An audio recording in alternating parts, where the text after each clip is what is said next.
kabar Ibu? Alhamdulillah baik. Alhamdulillah. Sebaliknya apa kabarnya? Alhamdulillah Bu, baik juga. Maaf mengganggu waktunya. Dan alhamdulillah pada kesempatan ini saya bisa bertemu dengan Ibu. Kebetulan di program calon guru penggerak ada tugas terkait dengan materi pengambilan keputusan berbasis nilai-nilai kebajikan, diantaranya dilema etika atau rujukan moral sebagai pemimpin. Mungkin saya meminta waktu kisaran 15 menitan mulai untuk berbincang-bincang dengan Ibu terkait Ibu selaku pemimpin di sini, dan nantinya mudah-mudahan dari hasil perbincangan ini saya mendapat pengalaman dalam mensikapi atau mengambil keputusan ketika Ibu mempunyai permasalahan yang terjadi di sekolah ini. Mungkin untuk pembukaannya Bu, selama Ibu menjabat kepala sekolah, pernah tidak Ibu di sekolah ini terjadi masalah menyangkut dilema etika atau rujukan moral Bu? Baik, terima kasih pertanyaannya. Di sekolah ini namanya juga organisasi ya, pasti permasalahan pasti ada. Apakah permasalahannya itu biasanya yaitu tentang bagaimana pengambilan keputusan. Ya, ketika dihadapkan satu masalah berarti kan kita harus mengambil satu keputusan. Nah di situ kita harus tahu dulu masalah ini masuknya kemana ya. Kadang-kadang yang dihadapi itu adalah harus memecahkan masalah antara, harus memutuskan mengambil keputusan antara benar versus benar, benar dengan benar tapi bertentangan. Nah itu yang disebut dengan dilema etika ya. Kemudian juga ada bujukan moral, itu ketika kita berhadapan dengan masalah yang harus segera diambil keputusannya ketika masalahnya adalah benar versus salah. Nah ini sering terjadi ya di apalagi di level persekolahan yang kompleks dengan banyak orang, banyak kepala ya. Tentunya kan berbenturan kepentingan itu pasti ada. Maka pernah lah ada beberapa kasus yang memang itu membutuhkan paradigma berpikir yang mendalam gitu kan. Tidak bisa kita diputuskan hanya sepihak, hanya mengandalkan pemikiran sesaat gitu kan, karena pengambilan keputusan itu kan akan berdampak ya, berdampak untuk yang ada yang bermasalah itu maupun berdampak ke depannya. Maka ketika mengambil keputusan itu harus benar-benar bijak gitu ya. Pertanyaan selanjutnya Bu, selama ini bagaimana Ibu dapat mengidentifikasi kasus-kasus yang merupakan dilema etika atau rujukan moral Bu? Ya. Nah, untuk mengidentifikasi kasus ya, apakah ini termasuk dilema etika atau ini termasuk rujukan moral. Seperti tadi ya, kalau kita dihadapkan pada pengambilan keputusan di mana yang terjadinya adalah masalahnya benar versus benar. Ya, ini benar, itu juga benar. Nah, itu masuknya adalah dilema etika gitu kan. Jadi kebenaran dengan kebenaran tapi bertentangan gitu kan. Nah, itu masuknya ke dalam dilema etika. Itu pernah terjadi kasus seperti itu ada. Kemudian juga ketika kita berhadapan dengan harus mengambil keputusan ya, di mana di situ ada pertentangan antara benar versus salah gitu kan. Nah, dari mana kita bisa melihat itu dari akar masalah. Nah, kita mengidentifikasi dulu ya, identifikasi dulu masalahnya ini masuknya kemana gitu kan. Kemudian kita lihat pihak yang terlibatnya siapa saja. Nah, kemudian nanti kira-kira kita bisa mengambil satu keputusannya harus seperti apa gitu kan. Mengambil jalan terbaiknya, jalan tengahnya seperti apa. Itu cara untuk mengetahui. Yang pertama adalah mengidentifikasi masalahnya seperti apa. Ya, apakah ini masuk ke dalam dilema etika ya, benar versus benar tadi, atau masuk ke dalam bujukan moral, benar versus salah. Nah, siapa itu yang terlibat dalam permasalahan itu gitu kan. Nah, dari situ sepertinya kita bisa membedakan apakah ini masuknya dilema etika atau bujukan moral. Seperti itu untuk mengidentifikasi ya, secara mudahnya seperti itu gitu kan, untuk membedakannya. Terima kasih Ibu. Yang selanjutnya Bu, bagaimana Ibu menjalankan pengambilan keputusan di sekolah Ibu, terutama untuk kasus-kasus di mana ada dua kepentingan yang sama-sama benar atau sama-sama mengandung nilai kebajikan? Ya. Nah, untuk menjalankan pengambilan keputusan ini memang agak sulit ya, karena benar versus benar gitu kan. pasti di situ terjadi dilema. Ya dilema itu apa? Ya kita harus mempertimbangkan gitu kan. Bagaimana ini memutuskan sementara ini dua-duanya benar gitu kan. Tapi tetap kan harus ada satu hal yang harus kita putuskan gitu kan. Nah, bagaimana caranya? Tadi kita lakukan dulu identifikasi dulu. Iya, identifikasi ya. Dalam ketika kita akan mengambil keputusan itu kita identifikasi dulu permasalahannya seperti apa, kasusnya seperti apa gitu kan. Terus yang keduanya sama langkah lain itu adalah pihak yang terlibatnya siapa. Misalnya contoh begini ya, dalam di sekolah misalnya ya, pihak yang terlibat adalah misalnya ya guru dengan peserta didik gitu kan. Versinya guru benar, versinya peserta didik juga benar. Nah, di sini maka keputusan yang harus diambil oleh seorang kepala sekolah itu harus benar-benar mempertimbangkan itu gitu kan. Maka langkah yang paling aman, langkah yang paling bisa begitu kan dilakukan. Yang pertama identifikasi dulu, lihat masalahnya apa. Antara guru dengan siswa ini apa masalahnya. Kemudian yang kedua, pihak yang terlibatnya siapa. Ini guru, ini siswa kan gitu. Ya, ini merasa benar, ini juga benar gitu kan. Dilihat dari sisi guru benar, dilihat dari sisi siswa juga benar ya. Nah, ini menjadi bahan pertimbangan di situ ya. Setelah kita tahu masalahnya, kemudian pihak yang terlibatnya siapa, maka di situ kita coba mengkonfrontir. Ya, kita menginikan dulu ke pihak gurunya seperti apa, ke pihak anaknya seperti apa, sehingga kita bisa mengambil satu resolusi ya, satu keputusan jalan tengah yang bisa memayungi dua-duanya gitu kan, karena dua-duanya juga benar gitu kan. Memang kalau dihadapkan hal seperti ini memang agak-agak rumit, agak sulit gitu kan. Beda ketika kita ada ini benar versus salah gitu kan, itu kan gampang ya. Kita pasti memilihnya yang benar gitu kan. Tapi kalau benar versus benar, nah ini membutuhkan pemikiran, membutuhkan pola pikir yang agak panjang gitu kan, membutuhkan karena nanti kita melihat dampaknya akan seperti apa gitu kan, dampak akhirnya gitu kan. Ketika kita misalnya memihak yang si ini, keputusan misalnya lebih berpihak kepada yang A, maka yang B juga karena merasa benar itu akan lain ceritanya. Makanya di sini betul-betul harus pola pikir kita harus betul-betul ya memberikan resolusi yang tepat gitu kan, sehingga dua-duanya bisa merasa terakomodir ya, itu.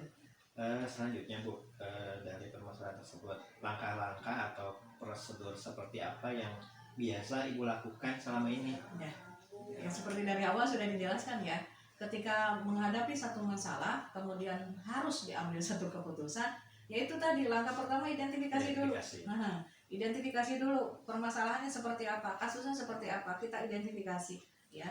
Dari hasil identifikasi kita kumpulkan data dan fakta ya, data faktanya seperti apa gitu kan. Kemudian kita lihat lagi personalnya atau pihak yang terlibatnya siapa aja gitu kan.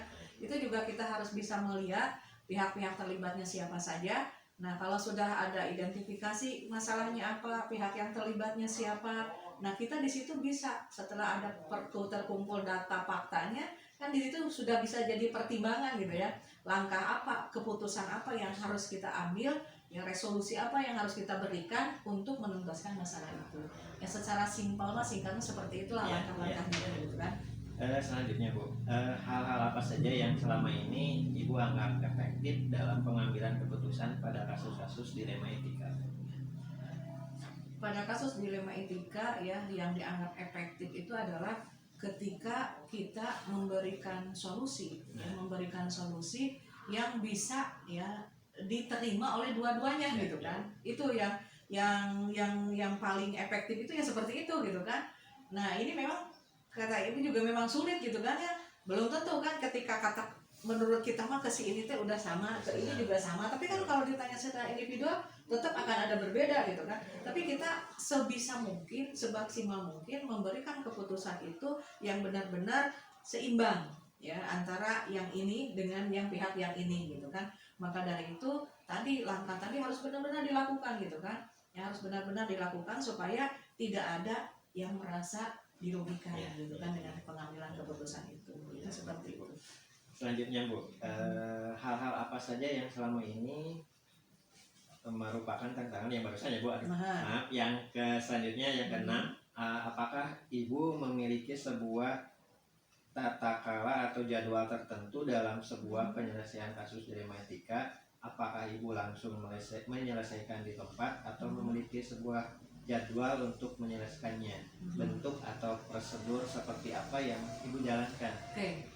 Jadi ketika kita dihadapkan pada dilema, ya, pada permasalahan, kita lihat dulu ini kasusnya urgent nggak, harus membutuhkan waktu yang cepat nggak untuk bisa dalam waktu yang cepat nggak kita bisa mengambil keputusannya. Jadi dilihat permasalahannya dulu. Makanya identifikasi tetap harus ada, ya. Seapapun masalahnya, identifikasi harus ada sehingga kita bisa mengukur, oh ini mah masalahnya harus segera diselesaikan. Dilema ini harus selesai, harus tuntas hari ini gitu kan. Atau misalnya oh ini mah lumayan nih, kita butuh mengumpulkan dulu datanya, mengumpulkan dulu faktanya. Kalau seandainya dilemanya seperti itu, permasalahannya seperti itu, maka itu mungkin membutuhkan waktu gitu kan, karena yang akan kita ambil adalah keputusan menyangkut pihak orang lain gitu kan. Tapi kalau seandainya oh ini mah urgent, ini mah harus sekarang nih, segera ya, ketika dilihat oh iya benar ini mah harus sekarang, maka ya saat itu juga harus diputuskan. Tetapi tetap langkah-langkah itu ya walaupun secara cepat tetap harus dilalui gitu kan, supaya apa? Supaya kita tidak salah langkah dalam mengambil itu. Iya, betul. Dalam mengambil keputusan. Mungkin yang akan agak cepatnya adalah ketika mengumpulkan datanya gitu kan. Karena ini kasusnya urgent, harus segera dituntaskan, maka data-datanya yang paling cepat yang mana gitu kan. Seperti itu, yang terkumpul yang urgennya yang seperti apa, karena ini harus segera diselesaikan. Nah, kecuali kalau misalnya oh ini kasusnya lumayan lah, nggak apa-apa nih, ya tidak terlalu mendesak harus hari ini juga gitu kan, tidak menyangkut nyawa misalnya gitu kan. Nah itu mah boleh-boleh saja barangkali ya. Tapi misalnya ketika kita contoh, saya harus di sini ya, harus memimpin rapat misalnya, sementara misalnya ya di luar ada kecelakaan misalnya gitu kan, itu kan dilema, yang mana nih yang harus saya dahulukan? Apakah saya harus misalnya ada siapa yang di sana kecelakaan atau kita harus di sini? Nah itu kan dilema ya. Nah, itu harus diselesaikan sekarang kan. Jadi kita tidak mungkin identifikasi dulu gitu kan, ini dulu mana dulu, nggak bisa. Berarti itu kan urgent, wah itu harus gitu kan, maka harus diambil keputusannya segera, seperti itu. Ibu maaf nih, tadi ada poin yang kelima Bu. Hal-hal apa saja yang selama ini merupakan tantangan dalam pengambilan keputusan pada kasus-kasus dilema etika Bu? Terkait tantangan apa sih Bu? Tantangannya memang berat lah ya, karena ini kan berurusan dengan karena yang harus diputuskan benar kasus benar. Jadi tantangannya berat. Kalau kita memutuskan begini, bisa diterima nggak sih oleh si ini? Ya, kalau kita mau memutuskan lebih cenderung misalnya ya, cenderungnya menurut si ini mah ke si ini bagaimana gitu kan? Jadi tantangannya lumayan berat kalau dilema etika ya, maka harus betul-betul itu membutuhkan pemikiran yang mendalam kalau menurut Ibu ya. Ketika kita dihadapkan dengan dilema etika gitu kan, karena di situ adalah benar versus benar. Dua-duanya benar nih, mana yang harus kita berikan keputusan gitu kan. Berarti keputusan kita itu adalah keputusan yang paling benar. Menurut siapa? Menurut kedua belah pihak itu, dan paling benar menurut kita gitu kan. Itu jadi dia merugikan ke betul pihak, seperti itu. Ya Ibu, terima kasih. Poin selanjutnya Bu, yang ketujuh, adakah seseorang atau faktor-faktor apa yang selama ini mempermudah atau membantu Ibu dalam pengambilan keputusan dalam kasus-kasus dilema etika? Kalau figur mungkin itu mah tidak ini ya, karena kan kalau misalnya ya ketika kita mau mengambil keputusan nanya dulu ke orang lain, ada pihak ketiga istilahnya ya, itu kan kita belum tentu juga bisa mengukur keakuratannya. Kenapa? Mungkin saja pihak ketiga itu cenderungnya ke pihak yang mana kan begitu. Maka kalau dalam hal ini faktor yang paling yang mempermudah kita membantu adalah dengan menjalankan langkah-langkah tadi, langkah-langkah pengambilan keputusan. Kalau langkah-langkah itu dijalankan, insya Allah keputusan yang kita ambil mudah-mudahan tidak salah gitu kan. Kalau betul-betul kita meracik langkah-langkah yang untuk pengambilan keputusan itu dilalui dengan baik ya, sehingga kalau menurut Ibu mah mungkin saja dalam satu permasalahan atau satu kasus kita tidak membutuhkan pihak ketiga gitu kan. Kalau seandainya ya kita sudah menjalankan langkah-langkah yang tadi dan langkah tadi itu sudah benar gitu kan, sehingga keputusan atau dilema itu sudah bisa terselesaikan. Karena kalau misalnya kita melibatkan pihak lain itu belum tentu gitu kan, mungkin saja nanti malah menambah masalah lagi gitu kan, menambah dilema lagi gitu kan. Tapi kalau dengan kita menerapkan itu ya, kita terapkan langkah-langkah itu ya, bukan berarti kita tidak percaya kepada orang lain ya. Memang dalam beberapa hal butuh juga kita masukan dari pihak ketiga gitu kan, tapi tidak jadi utama ya. Tetap kalau kita sudah memahami langkah-langkah dalam pengambilan keputusan yang baik ya, insya Allah itu keputusan kita itu mudah-mudahan tidak salah gitu kan. Artinya walaupun tidak akan memuaskan semua pihak, tapi minimal keputusan kita benar menurut aturan moral yang berlaku pada saat itu. Terima kasih juga Bu, itu yang poin 7. Yang terakhir Bu, dari pertanyaan yang saya akan kemukakan, dari semua hal yang telah disampaikan, pembelajaran apa yang dapat Ibu petik dari pengalaman Ibu mengambil keputusan dilema etika? Banyak pembelajaran yang bisa kita ambil ya ketika kita memutuskan dilema, ketika kita dihadapkan dengan dilema etika ya. Bahwa pandangan kita benar belum tentu benar menurut orang lain gitu kan. Itu yang paling penting pembelajaran. Terus kita tidak bisa menjudge orang lain salah ya sebelum kita tahu bukti-buktinya gitu kan.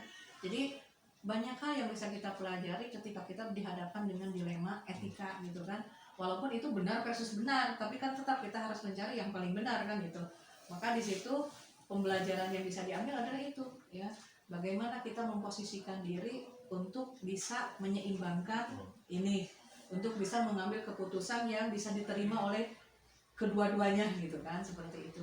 Itu pembelajaran yang paling penting gitu kan. Dan terus kita tidak bisa menjudge orang bahwa oh ini salah ya, ini benar enggak. Tapi kalau kita dengan pembelajaran hari ini bahwa ketika memutuskan permasalahan apapun, coba pakai langkah-langkah yang tadi ya, dari mulai identifikasi ya, kemudian pihak yang terlibatnya siapa, cari data dan faktanya, kemudian nanti kita mengambil resolusinya seperti apa.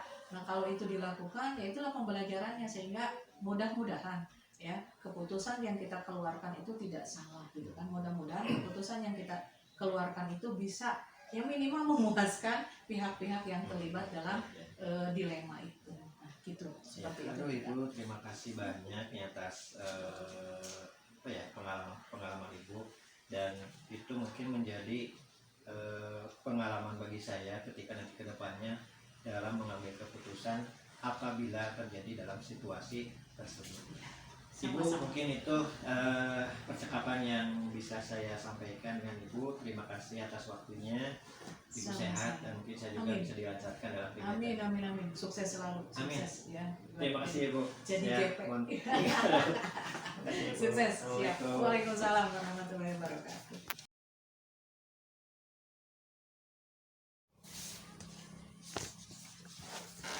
Assalamualaikum Ibu. Waalaikumsalam warahmatullahi wabarakatuh. Selamat siang Bu. Bagaimana kabarnya Bu? Alhamdulillah. Ibu mohon maaf pada kesempatan ini saya mengganggu waktunya. Kebetulan di program Guru Penggerak saya ada tugas terkait tentang materi pengambilan keputusan berbasis nilai-nilai kebajikan, diantaranya dilema etika atau bujukan moral sebagai pemimpin. Mungkin tidak lama Bu, kisaran 15 menit lah saya untuk berbincang-bincang dengan Ibu selaku pimpinan di sekolah ini. Dan saya mengharapkan nantinya ketika Ibu berbagi pengalaman kepada saya dalam menyikapi dan mengambil keputusan, mungkin menjadi gambaran buat saya ke depannya Bu. Itu yang pertama Bu, selama Ibu menjabat kepala sekolah, pernah tidak Ibu di sekolah ini terjadi masalah dilema etika atau bujukan moral Bu? Kalau untuk bujukan moral tidak ada ya, tapi kalau untuk dilema etika ada. Ya. Selama ini bagaimana Ibu dapat mengidentifikasi kasus-kasus yang merupakan dilema etika atau bujukan moral? Mungkin dilema etikanya ya Bu? Iya. Untuk dilema etika itu biasanya kan kasus yang kita hadapi itu sama-sama benar. Jadi dari misalkan pendapat seseorang atau keputusan yang kita buat itu ada suatu peraturan, misalkan peraturan itu seperti apa. Nah kemudian ada yang ingin ada pengecualian tapi dia niatnya bagus gitu. Jadi benar dan benar. Nah maka itu yang disebut dengan dilema etika, sehingga bingung bagaimana memutuskannya, bagaimana saya mengambil keputusannya seperti apa gitu. Ketika kasus dilema etika yang terjadi itu memang sering ya berhadapan dengan suatu keputusan yang sudah dibuat tapi ada bentuk ketika kita harus mengambil suatu kebijakan gitu. Ya, Bu. Yang kedua, Bu, selama ini bagaimana Ibu menjalankan pengambilan keputusan di sekolah Ibu, terutama untuk kasus-kasus di mana ada dua kepentingan yang sama-sama benar atau sama-sama mengandung nilai kebajikan. Nah, ketika kita mengambil keputusan untuk menentukan mana yang harus kita ambil, biasanya dilihat dari kita melihat mana yang paling banyak manfaatnya dibandingkan dengan yang lain. Misalkan kalau kita mau mengambil keputusan, biasanya keputusan mana yang manfaatnya lebih banyak, terus kebermanfaatnya untuk siapa gitu. Kalau misalkan untuk hanya kepentingan individu atau kepentingan banyak orang, mana yang akan kita ambil keputusannya gitu, Pak. Ya, Bu. Kasih, Bu. Yang ketiga, Bu, langkah-langkah atau prosedur seperti apa yang biasa Ibu lakukan selama ini? Langkah-langkahnya ya dilihat dulu kepentingannya apa. Kepentingannya apa gitu, Pak. Ketika kita harus mengambil suatu keputusan, jadi langkah atau prosedur yang pertama adalah kita kembalikan ke kesepakatan awal yang telah kita buat. Nah, adakah pelanggarannya atau tidak gitu. Kalau tidak ada pelanggaran hukum, baru itu kita lanjutkan. Kalau ada pelanggaran hukum kan kita tidak boleh memutuskan iya atau ya kita tolak gitu. Ya. Tapi kalau dilema etika yang sama-sama benar, kita lihat dulu kepentingannya apa gitu. Terus bagaimana kita menentukan keputusan yang kebijakan yang kita ambil itu jangan sampai akan banyak orang yang merasa kecewa gitu. Kalau terlalu banyak kan kita ambil yang sedikit lah, walaupun memang keputusan kita buat itu tidak akan bisa memuaskan setiap orang. Itu adalah sebuah resiko gitu. Tapi ya kita sedikitnya kita ambil yang resikonya lebih kecil. Tapi tidak ini kan ke kedua belah pihak ya, Bu. Tidak merugikan gitu ya. Tidak merugikan. Ya. Yang selanjutnya, Bu, yang keempat, hal-hal apa saja yang selama ini Ibu anggap efektif dalam pengambilan keputusan pada kasus-kasus dilema etika? Ya, efektifnya kita bermusyawarah dari kita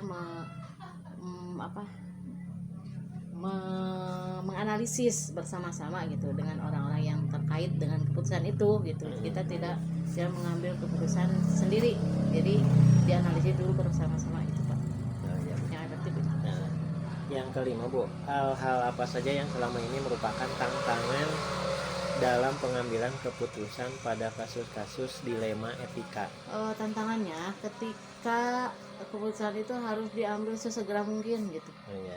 Padahal kan kita perlu waktu gitu, Pak, untuk menganalisis dari keputusan apa yang paling baik kita ambil gitu. Itu tantangannya seperti itu, Pak. Kadang-kadang ya keputusan kada secepatnya gitu. Tapi jadi kan harus bisa memutuskan. tidak seperti itu.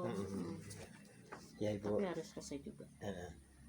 Yang selanjutnya, Bu, yang keenam, apakah Ibu memiliki sebuah tata kala atau jadwal tertentu dalam sebuah penyelesaian kasus dilema etika? Apakah Ibu langsung menyelesaikan di tempat atau memiliki sebuah jadwal untuk menyelesaikannya? Bentuk atau prosedur seperti apa yang Ibu jalankan? Biasanya tidak langsung menyelesaikan di tempat, Pak. Kalau memang keputusan yang kita ambil itu tidak harus segera diselesaikan gitu. Kita butuh waktu juga, tapi tidak ada tempat ya khusus gitu, tidak ada. Tapi kita kan menyesuaikan kapan keputusan itu harus diambil. Terus kita benar-benar bahwa keputusan itu aman gitu. Jadi tidak akan terlalu membuat kecewa banyak orang gitu. Kita lihat kepentingan individu atau kepentingan masyarakatnya. Ya.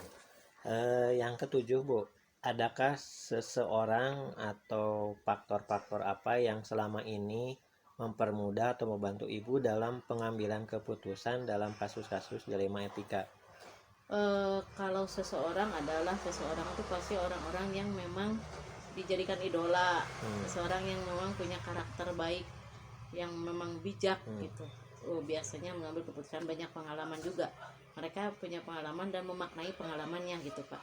Terus faktor-faktornya yaitu ketika kita dalam kondisi sehat Pak, mengambil keputusan itu perlu perlu pemikiran yang normal, sehat. Jadi kalau keadaan sakit mah aduh keputusan teh takut terjadi apa gitu, salah mengambil keputusan, karena kitanya harus stabil Pak, emosinya juga harus stabil, tidak dalam keadaan banyak masalah, tidak dalam keadaan capek gitu Pak, harus dalam keadaan tenang gitu.